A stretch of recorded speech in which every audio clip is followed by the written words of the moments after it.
que la gratuité a échoué. Il arrive que certaines écoles construites déjà dans les années 70, 86, qui montent des infrastructures, notamment les bancs, on entend souvent dire que la gratuité a échoué. Voilà pourquoi, Monsieur le Président, l'amélioration des conditions socio-professionnelles de l'enseignant, ainsi que l'amélioration de la qualité de l'enseignant, ont connu une évolution, comme je l'ai décrit tout à l'heure, en 3 périodes. Avant la gratuité, au moment où la gratuité a été décrétée, et surtout à partir de l'investiture du gouvernement Samalukonde en avril 2021. Ainsi, il était important de se fixer d'abord une opinion sur ce qu'on entend par la gratuité, parce que c'est ce qui conditionne la suite. Honorable Président, honorable députés nationaux élus légitimes du peuple, la gratuité n'est rien d'autre que la suppression des frais scolaires directs, c'est-à-dire les frais qui sont payés directement à l'école par les parents et qui tendent à faire de l'éducation un bien marchand. Il s'agit des frais qui, en principe, couvraient et complétaient les dépenses récurrentes de fonctionnement de l'école. La gratuité signifie clairement que les parents ne payent rien à l'école comme frais de motivation et frais d'intervention ponctuelle. Toutefois, la gratuité n'exonère pas les parents d'autres types de frais tels que relevés, et je le ferai tout à l'heure, dans la loi cadre sur l'enseignement national. Pour faire plaisir à un quelconque ministre, le ministre Tony Mwaba a montré son amateurisme dans la gestion du secteur de l'éducation de notre pays. C'est l'avenir d'une nation. Martin Luther King disait: l'obscurité ne chasse pas l'obscurité, seule la lumière peut le faire. Il nous faut aujourd'hui de nouveaux ministres, un nouveau ministre qui pourra apporter de la lumière dans ces secteurs de l'éducation. C'est son incompétence, cher ami. Ça va faire plus de 2 mois que nos enfants ne vont plus à l'école et vous voulez qu'on applaudisse. Regardez ce qui se passe aujourd'hui dans cette Assemblée nationale.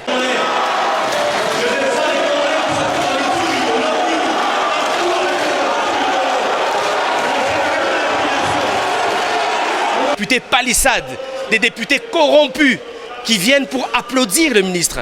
Ils oublient qu'un député est là pour défendre le peuple congolais. Nous ne sommes pas nombreux, mais nous ne baisserons pas les bras et nous ne céderons pas à l'intimidation.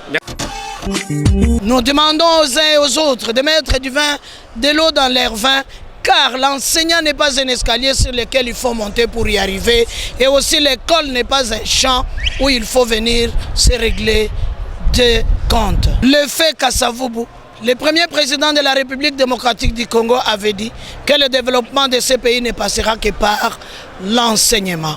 Et alors que ces enfants sont l'avenir de la République démocratique du Congo,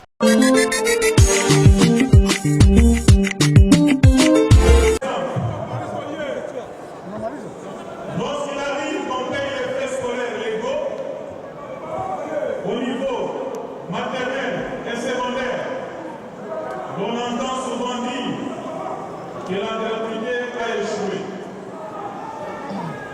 Lorsque les enfants étudient à même les sortes, et parfois sous les arbres, on entend souvent dire que la gratuité a échoué. Lorsqu'il arrive que la paye des enseignants ne soit pas assurée de façon régulière, on entend souvent dire que la gratuité ne marche pas. Lorsqu'il arrive que l'on désactive les écoles fictives. Nous m'entendons souvent dire que la gratuité a échoué. Il arrive que certaines écoles construites déjà dans les années 70, 86, qui montent des infrastructures, notamment les bancs, on entend souvent dire que la gratuité a échoué. Voilà pourquoi, Monsieur le Président, l'amélioration des conditions socio-professionnelles de l'enseignant, ainsi que l'amélioration de la qualité de l'enseignant, ont connu une évolution, comme je l'ai décrit tout à l'heure, en 3 périodes. Avant la gratuité, au moment où la gratuité a été décrétée, et surtout à partir de l'investiture du gouvernement Sama Lukonde en avril 2021. Ainsi, il était important de se fixer d'abord une opinion sur ce qu'on entend par la gratuité, parce que c'est ce qui conditionne la suite. Honorable Président, honorables députés nationaux élus légitimes du peuple, la gratuité n'est rien d'autre que la suppression des frais scolaires directs, c'est-à-dire les frais qui sont payés directement à l'école par les parents et qui tendent à faire de l'éducation un bien marchand. Il s'agit des frais qui, en principe, couvraient et complétaient les dépenses récurrentes de fonctionnement de l'école. La gratuité signifie clairement que les parents ne payent rien à l'école comme frais de motivation et frais d'intervention ponctuelle. Toutefois, la gratuité n'exonère pas les parents d'autres types de frais tels que relevés, et je le ferai tout à l'heure, dans la loi cadre sur l'enseignement national. Avec votre autorisation, je vais m'exprimer en lingala au bateau la tradition avec la mission. Et donc, tout ça là, parce que nous avons routine la mission. Pour éviter un ministre, les apôtres à Koumaïté, les apôtres à Tokounaïé, ils n'ont pas pour la bibliothèque de Bozala. C'est une précision parce que, et comme il y a l'habitude, il y a proposé l'ISO, n'a pas à la division, on a la mission à honorable président, honorable membre du bureau, honorable député, chers collègues. Mais nous autres, il s'agit de nous. Tony Mwaba, notre ancien collègue, c'est quand même un ministre, alors ça l'effort pour voyer la réalité à tout à le ministère.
Et je le dis, honorable président, pour implémenter une réforme, le minimum c'est 3 ans.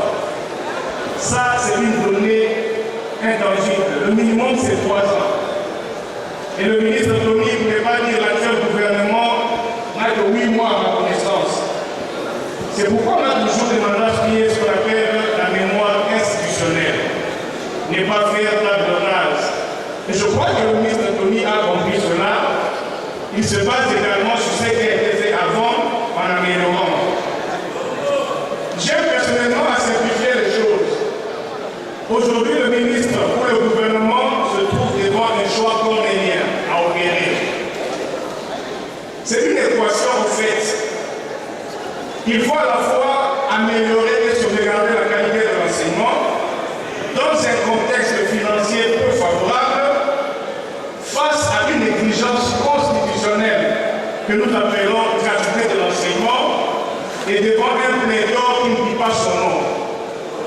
Comment voulez-vous qu'une structure, une antenne de Ségop, qui est censée avoir 15 agents, le ministre Tony hérite une antenne de Ségop avec 600 agents, tous bénéficiaires de ce qu'on appelle les droits acquis.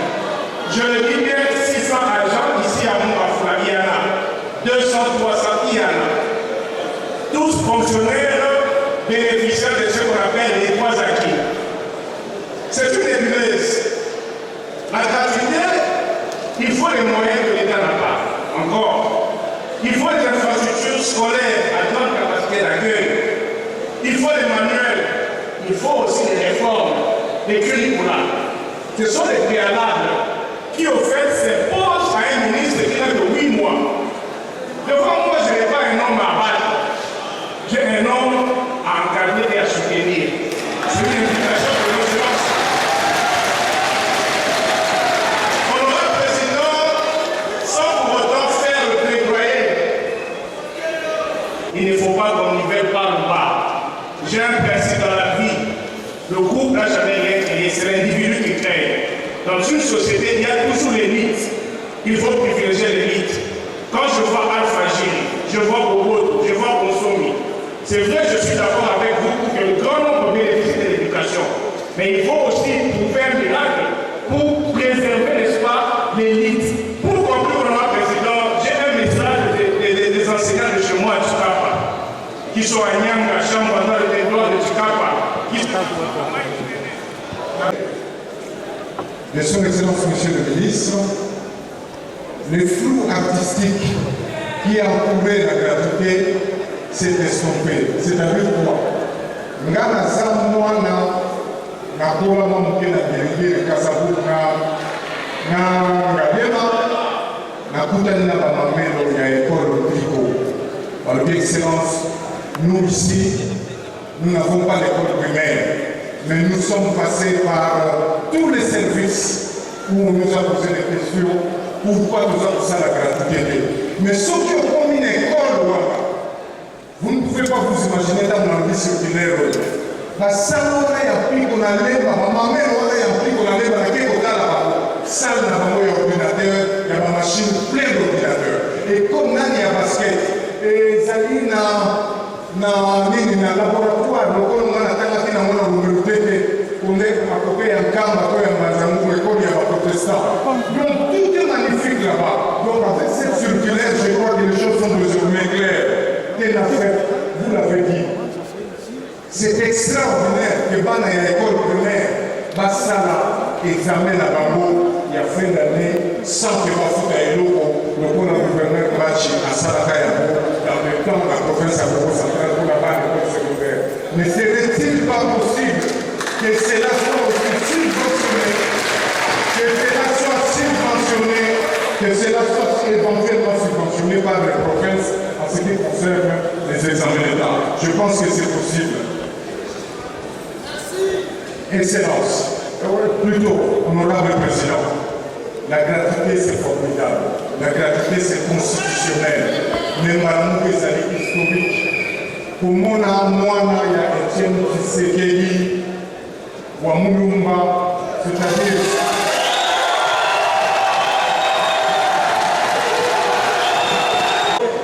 honorables membres du bureau, très chers collègues, c'est avec douleur et affliction que je prends la parole devant cette auguste assemblée pour dénoncer haut et fort, comme il est de mon devoir,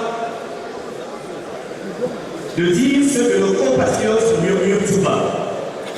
De ce fait, j'ai l'intime conviction que le secteur de l'éducation, que notre gouvernement semble saboter, constitue la clé de voûte du développement de notre pays.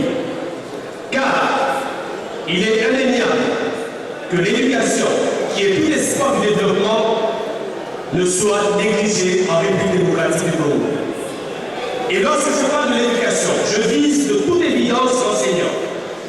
Voilà pourquoi mon propos gravite essentiellement autour de l'importance d'un enseignant dans la vie de chacun de nous. Il n'y a pas un seul d'entre nous qui ne soit passé par un enseignant, quel qu'en soit le parcours emprunté. Nous tous ici présents sommes déjà une fois assis devant une personne qui nous a appris ce que nous savons aujourd'hui. Cette personne, c'est l'enseignant de l'école maternelle, primaire, secondaire ou même technique. C'est un fait incontestable que l'enseignant a contribué considérablement à l'éducation que nous avons reçue. C'est lui qui nous a introduits dans l'univers de l'apprentissage et de l'instruction. Il nous a appris des notions qui nous étaient étrangères avant de fréquenter l'école et nous a transmis des connaissances que nous ne pouvions recevoir de nos parents. À ce titre, Brahim Benagimi a déclaré avec raison que l'enseignant est la liaison entre l'élève et le savoir. Si ce professionnel de la craie blanche n'avait pas été là, nous n'aurions pas pu accéder à ce bien impérissable qui est le savoir dont nous nous vantons aujourd'hui. Il a été pour nous un modèle. Honorable Président, de nos jours, la profession d'enseignant est devenue la risée de tout le monde. Toutes les personnes mal vêtues et mal chaussées sont assimilées aux enseignants, comme pour se moquer de cette profession pourtant vénérable. Avec leur salaire de misère, ils sont incapables de subvenir même aux besoins primaires de leur famille. Faut-il croire que tenir la craie blanche dans notre pays est source de malédiction? Cette misère accrue qui étrangle nos papas, nos mamans, nos frères, nos sœurs, est tantes et inhumaine, invivable. Ils sont identifiés par le nom de nouvelles unités qui riment désormais avec pauvreté à cause de la précarité de leur vie, dénombrée environ 145 000 selon le CIECAT sur toute l'étendue de la République démocratique du Congo. Ces hommes et femmes ont des bouches à nourrir qui comptent sur eux. Nous devrions avoir honte de diriger un pays avec des enseignants délaissés.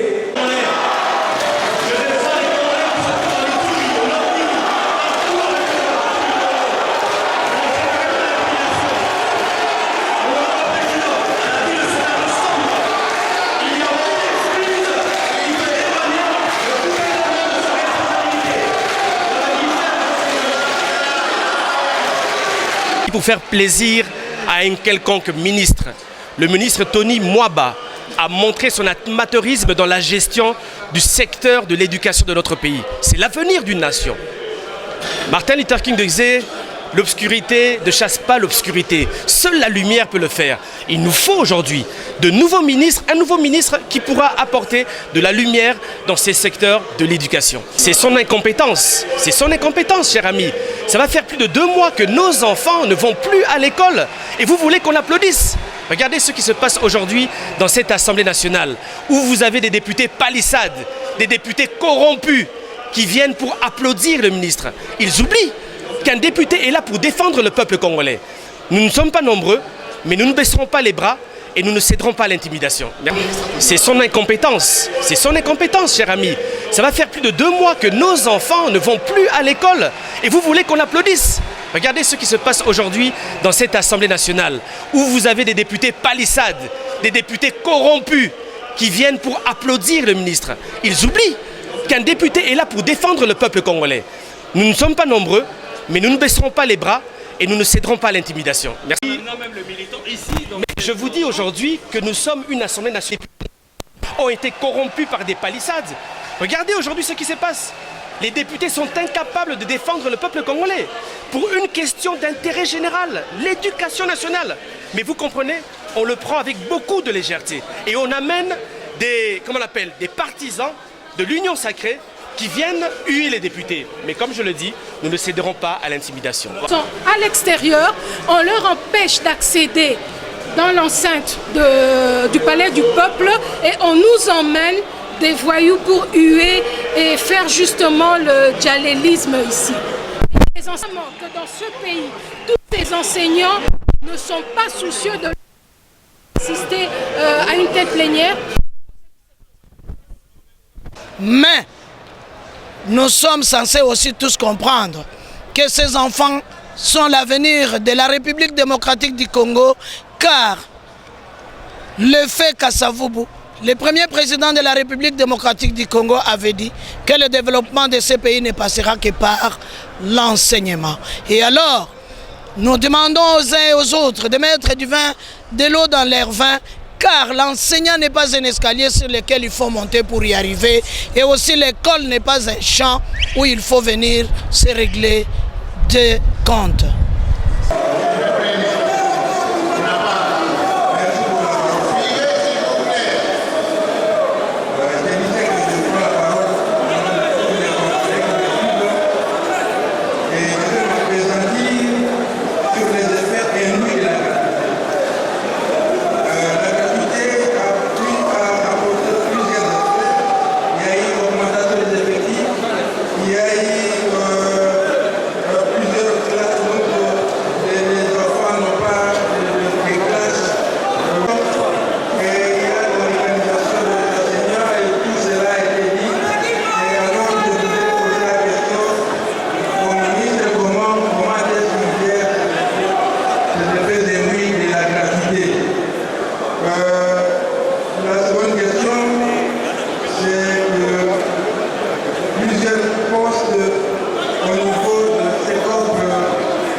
soit alors amélioré. Et là, nous suggérons que vous fassiez un effort pour que l'enseignant, le monde payé, ne soit pas en dessous, en dessous des 300 $. J'ai dit que je vous remercie.